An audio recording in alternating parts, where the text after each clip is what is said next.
A paz do Senhor, povo de Deus, que a graça do Senhor Jesus esteja sobre cada um de vós. Quem vos fala é Zé Lucas. Servimos ao Senhor como pastor auxiliar na Igreja Evangélica Assembleia de Deus, aqui em Caxias, no estado do Maranhão. Nosso pastor presidente é o pastor Caetano Jorge Soares. E para a honra e glória do Senhor, nós iremos dar continuidade nas ministrações da Escola Bíblica Dominical, revista de adultos do terceiro trimestre de 2022, que tem como título Os ataques contra a Igreja de Cristo, as sutilezas de Satanás nestes dias que antecedem a volta de Jesus Cristo. Louvado seja o Senhor. E já vamos para a lição de número 3, que tem como título e tema A sutileza da imoralidade sexual é o tema de hoje. Os irmãos já conhecem a nossa maneira de ministrar, nós iremos trazer apenas alguns aspectos e adendos que não estão diretamente explicados na revista da Escola Bíblica Dominical, mas que nós iremos trazer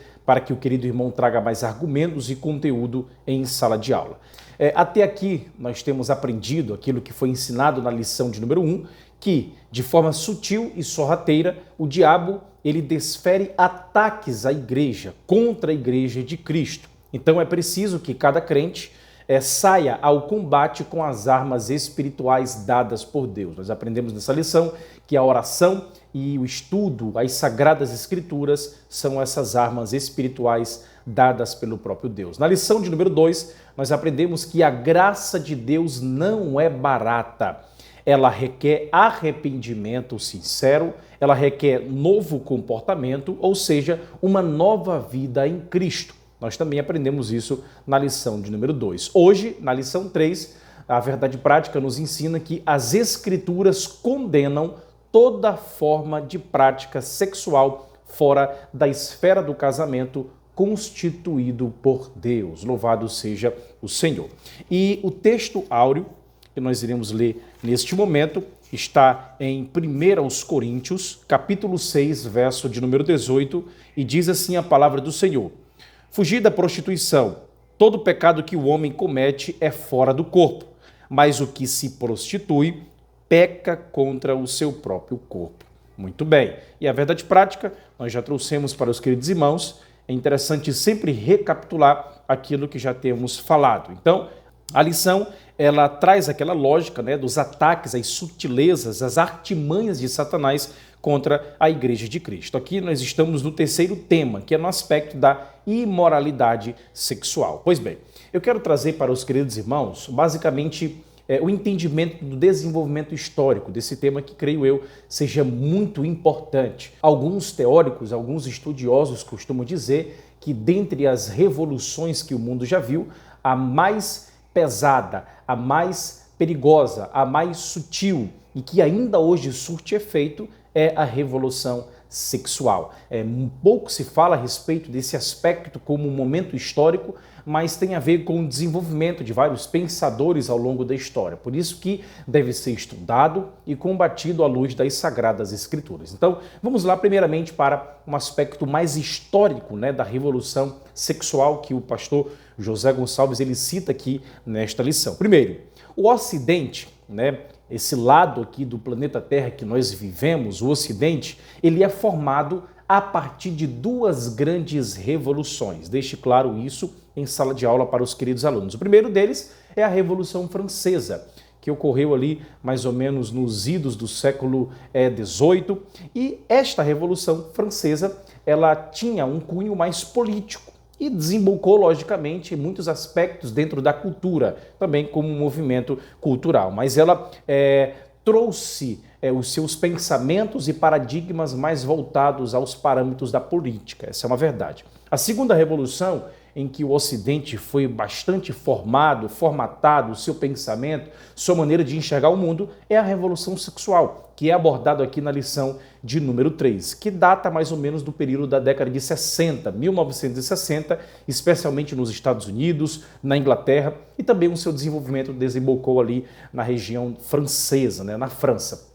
Essa revolução sexual, ela não tem um aspecto tanto político, ela é mais voltada para o aspecto cultural, ok? A maneira como se enxerga as artes, a música, bem como os aspectos aí sociais, socioeducativos da pessoa como ser humano em uma sociedade. Aqui, apesar de não ter sido uma revolução política, é evidentemente que houve vários pensadores políticos que tiveram como paradigma esses aspectos culturais, né? A política desenvolvendo-se dentro da cultura e a cultura desenvolvendo-se dentro da política. Logicamente que tem esse diálogo e um infere-se dentro do outro aí para concepções e formatações de visão de mundo, ok?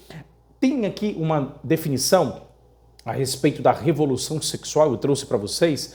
A revolução sexual é uma perspectiva social que se opõe aos padrões tradicionais, como nós conhecemos, judaico-cristãos, de comportamento relacionados à sexualidade humana. Ou seja, a revolução sexual, ela propõe o sexo como o fim em si mesmo, né? O entendimento daquilo que eles olham para a realidade da sexualidade humana. Então, quando eles pensam em sexualidade, quando olham para a moralidade cristã, para a Bíblia Sagrada como paradigma para se viver em uma sociedade, eles percebem e entendem que é algo ultrapassado, que é algo que é mais voltado para um grupo pequeno de pessoas ou simplesmente para dentro da igreja. Então, a revolução sexual, eles tentam transpor esses paradigmas e pensamentos que são colocados pelas Sagradas Escrituras, como se fosse tudo retrógrado, do passado, não valesse para a modernidade, bem como para a pós-modernidade. Como eu já havia dito, alguns teóricos, eles dizem que essa foi a maior revolução que o mundo já presenciou, né? Ela produziu e ainda produz, o que nós percebemos no desembocado pensamento da revolução sexual, o que nós conhecemos como as maiores controvérsias, a maior parte das discussões, a maior parte dos imbrólios, a maior parte dos extremismos que nós podemos perceber na sociedade foi produzida por esse movimento conhecido como revolução sexual. Por exemplo, o feminismo, o aborto, a gravidez especialmente na adolescência, o casamento homossexual, a questão do aviltamento do paradigma de família como aspecto nuclear, marido e mulher, tudo isso é algo do passado. E a revolução sexual, ela de fato vai de contra, bate em cima da família e do casamento dentro da perspectiva judaico-cristã, ok? Então, vamos entender basicamente como isso se deu ao longo da história. Nós percebemos que quando olhamos para o desenrolar e desembocar dos pensamentos ocidentais, nós percebemos que no iluminismo, no século XVIII, por exemplo, com um pensamento quebrando aí, rompendo com os paradigmas da igreja, da eclésia, o liberalismo teológico também mais ou menos no século XIX, com a desmitologização do Novo Testamento, tudo isso desembocou, foi aquilo que pavimentou as estradas, foi aquilo que foi limpando os caminhos para que houvesse a chamada revolução sexual, especialmente os pensamentos de Nietzsche,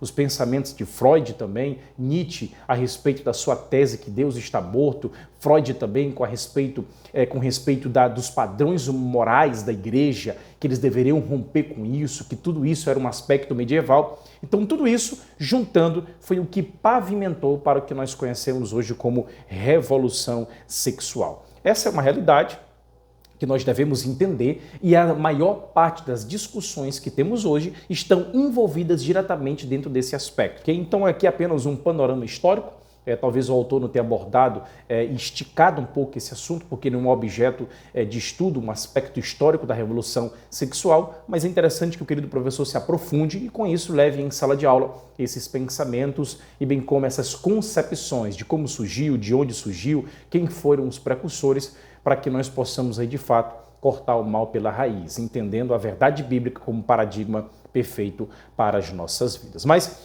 isso, como o próprio autor ele coloca aqui na lição, é um ataque direto em 3 frentes, né, desse aspecto judaico-cristão, que é relacionado ao casamento, basicamente sobre o homem, a mulher, a família, a sua prole, com relação ao sexo pré-marital, antes do casamento ali com o seu cônjuge ou com uma pessoa que você namorou, teve um relacionamento mais íntimo, e bem como a respeito da homossexualidade, o sexo ou simplesmente o juntar, o relacionamento de pessoas do mesmo sexo. Então tudo isso é uma confusão que é a revolução sexual quer causar, causa e continua causando, né, em muitos aspectos e paradigmas da sociedade. Isso afeta diretamente alguns pensamentos da igreja, como nós veremos mais à frente. Mas a primeira coisa que devemos entender é qual que é a cosmovisão cristã a respeito do sexo, qual é o paradigma bíblico a respeito da sexualidade.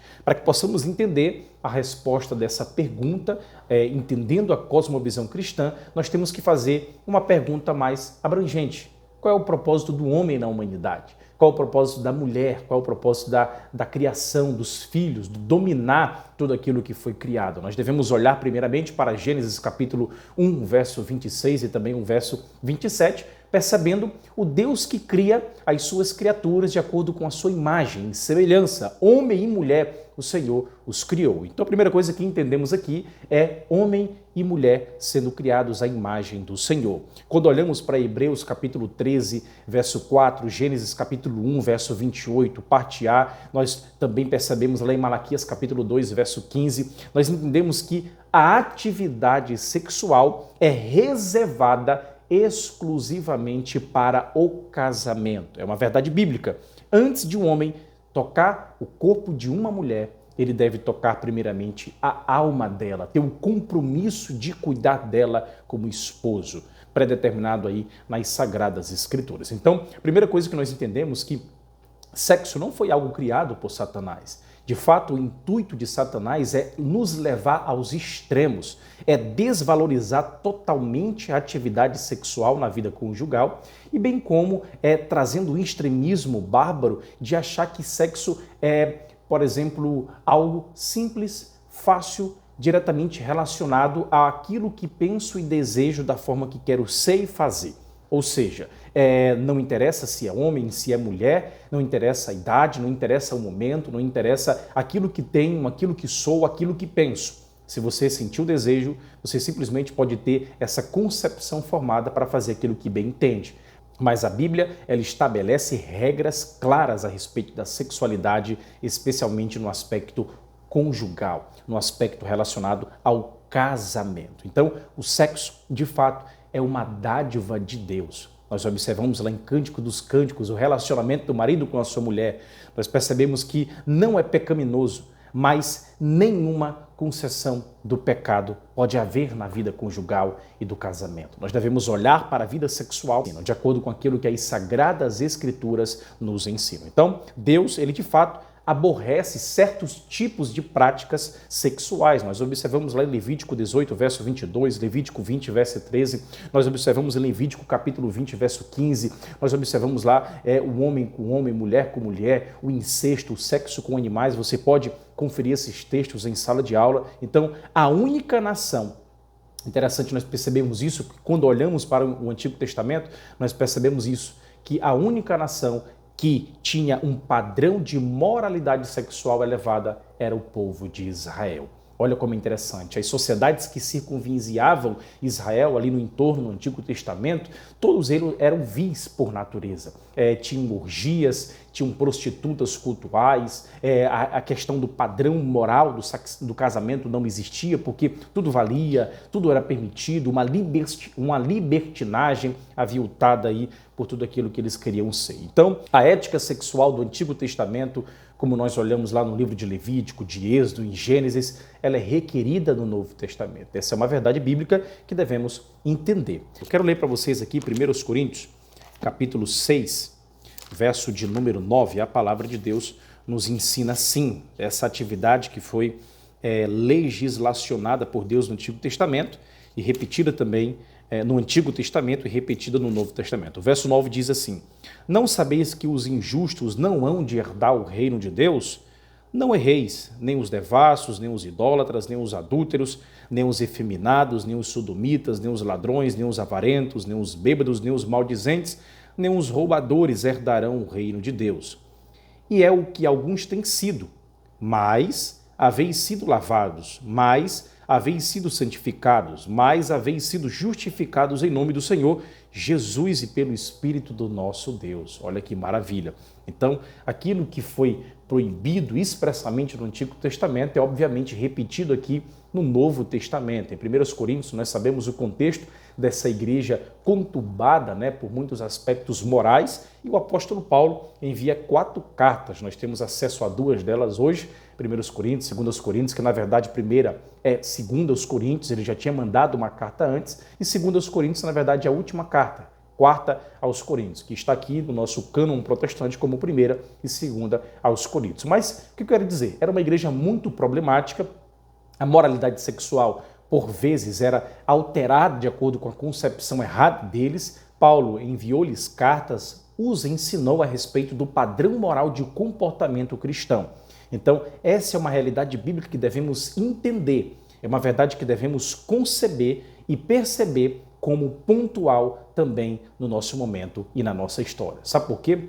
Porque quando nós olhamos no Antigo Testamento, até mesmo as páginas do Novo Testamento, nós percebemos ainda sim, entre os gregos, os romanos, que são considerados como os maiores imorais da história no aspecto de moralidade sexual, de entendimento do que é sexo, porque estes praticavam coisas abomináveis, nós percebemos que ainda assim eles respeitavam a família nuclear, homem, mulher, como padrão para casamento, como padrão para família. Essa era a concepção greco-romana de casamento. Mas hoje não. Hoje as coisas estão ficando cada vez piores e mais graves, porque nem mesmo reconhecer o homem, a mulher e os seus filhos, a sua prole, como família, como base estrutural de uma sociedade, esses ideologismos, ou ideologias, não querem reconhecer. Então isso é muito grave, porque quanto mais se passa os tempos, mais os padrões morais tentam ser flexibilizados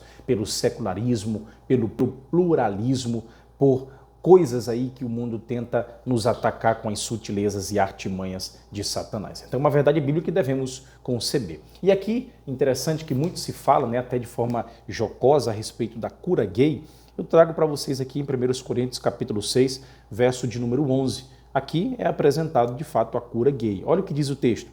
E é o que alguns têm sido, mas haveis sido lavados, mas haveis sido santificados, mas haveis sido justificados em nome do Senhor Jesus e pelo Espírito do nosso Deus. Olha que maravilha. Então, se alguém quer ser liberto, se alguém quer quebrar as cadeias e correntes somente pelo poder do sangue de Jesus, arrependendo-se do seu pecado, é que de fato as pessoas são curadas de qualquer tipo de coisa que venha tentar transgredir o padrão moral daquilo que Deus estabeleceu. Quem encontrar cura está na cruz do Calvário, o próprio Senhor Deus morrendo por nós na cruz do Calvário para remir os nossos pecados. Olhando para isso, devemos entender que somos curados de qualquer mazela que Satanás tenta nos impor. Então, aqui é uma verdade bíblica que devemos perceber. Agora, uma segunda questão que é pouco tocado é que a própria igreja, ela tem, de fato, abraçado a revolução sexual. Infelizmente, isso é verdade. Porque, por exemplo, quando nós olhamos para os métodos contraceptivos, você toma ali alguma coisa, usa algum tipo de método para não engravidar, nós não vamos de contra esse aspecto. Mas o problema é muitos jovens que casam, eles usam isso e vão postergando aquilo que é uma verdade bíblica. Você pode se programar, pode se organizar para uma estruturação familiar, mas isso, passar 10, 12, 15 anos usando isso e apenas como uma contracepção recreativa, isso de fato vai de contra o paradigma bíblico, porque a Bíblia ela traz de forma clara como algo abençoador o ter filhos. Então vários casais cristãos, eles tendem a não ter filhos por achar que esses métodos contraceptivos são apenas para recriação, sem uma estruturação organizacional dentro da família. Então isso pode se tornar algo grave aí para a sua estrutura familiar. Ter filho é uma bênção e é previsto nas Sagradas Escrituras. Segundo, o divórcio ilegítimo. Tem muitas pessoas que se divorciam por qualquer coisa. A Bíblia é clara, a cláusula de exceção em Mateus capítulo 19 trata de forma simples, clara e direta ali os casos em que pode-se haver um divórcio. E mesmo assim, não é a primeira opção. Sempre optamos pela reconciliação. Então, a questão do divórcio, não vou falar muito, vai ser tratado na próxima lição e nós iremos expandir mais esse assunto. Outra questão que houve, de fato, um pouco da influência da revolução sexual na igreja a respeito da fornicação, sexo pré-marital, jovens que se relacionam com outros antes do casamento, sem nenhum tipo de compromisso. Muitas pessoas têm essa concepção errada, muitas igrejas até mesmo incentivam isso, especialmente na Europa, algumas nos Estados Unidos. No Brasil está se tornando um movimento novo de pastores, falsos profetas, incentivando os seus jovens da mocidade a fazerem sexo antes do casamento. Então isso de fato é uma quebra de paradigma, é uma quebra de verdade das Sagradas Escrituras, né? De fazer algo que a palavra de Deus não permite. Outra coisa, o casamento tardio também resvalou esses pensamentos terríveis da revolução sexual dentro da igreja. Muitas pessoas passam 10, 15 anos namorando ou simplesmente não querem casar antes dos 30, 35, 40. Cada vez mais tarde está sendo incentivado aí o casamento entre jovens. Antigamente era comum, 18, 19, 20, 21. Os pais mesmos incentivavam que os seus filhos casassem mais cedo, mas hoje não. Alguns pais, alguns membros da igreja, até mesmo pastores, incentivam que as pessoas primeiro se estruturem socialmente, primeiro se organizem socialmente para depois casarem. Então esse é um pensamento antibíblico. É um pensamento aí que surgiu também dentro dos malfadados teóricos da revolução sexual. Nós não cremos dessa forma. É um prazer, é algo brilhante, é algo espetacular quando você se une com alguém e constrói tudo ali junto com essa pessoa. Então, o ter nada não é um obstáculo para se casar com alguém, mas é ter a disposição e a responsabilidade de assumir o seu papel como homem e como mulher que vai determinar o sucesso aí daquilo que vocês vão conquistar. Então, uma verdade bíblica, nós aprendemos isso com a palavra de Deus. E, em quinto lugar, o aborto, né? Muitos cristãos, infelizmente, eles tendem a aderir a essa perspectiva do aborto em alguns casos, e isso é muito perigoso, muito perigoso. Nós iremos tratar com mais calma sobre esse assunto mais na frente. Mas aqui é um tema bem simples, é um tema direto, que nós temos visto muito. Poderíamos abrir precedente para um estudo bem maior, bem mais profundo, mas nós iremos nos ater com que o autor da lição ele tende a tratar dentro dessa perspectiva. Mas qual é a conclusão que nós chegamos em cima de tudo isso que falamos aqui? Primeiro, precisamos falar mais a respeito do sexo na igreja. Essa é uma verdade. Nós devemos tratar sobre temas da sexualidade, do relacionamento. Nós devemos ser mais claros quanto a isso. A igreja tem que tratar sobre essas questões, porque se nós não tratarmos, o mundo está aí por meio da televisão, por meio da pornografia, por meio das mídias sociais, por meio das redes sociais, por meio de tudo que os jovens têm acesso, aprendendo besteira e coisas que não vão acrescentar nada o tempo todo. Segundo, ensinar que o famoso ficar, segue o mesmo princípio da prostituição. Nós não concordamos com essa perspectiva, não é algo bíblico, esse aspecto de fica como aqui, experimenta o ali. Não, não é assim que nós cremos. Nós velamos pelo relacionamento, pelo casamento e as coisas não acontecem dessa forma. Terceiro, nós devemos restabelecer o princípio de adiar o namoro, o hábito da corte e apressar o casamento, né? Se falava muito antigamente em corte, namoro de corte, em você não ter contato físico com a sua namorada, simplesmente manifestar o desejo de casar com ela e com isso começar em oração, começar com a leitura da palavra, sendo aconselhado. O sucesso para esse casamento ele é muito mais provável do que em outras circunstâncias. Perceba isso como uma verdade. Nós devemos praticar isso e ensinar para os nossos jovens. Quarto, fazer o uso da disciplina eclesiástica para os pecadores impenitentes. Uma igreja ela vai de mal a pior quando ela não pratica mais a disciplina eclesiástica e acha que tudo que acontece entre os jovens já é normal e faz parte do nosso tempo.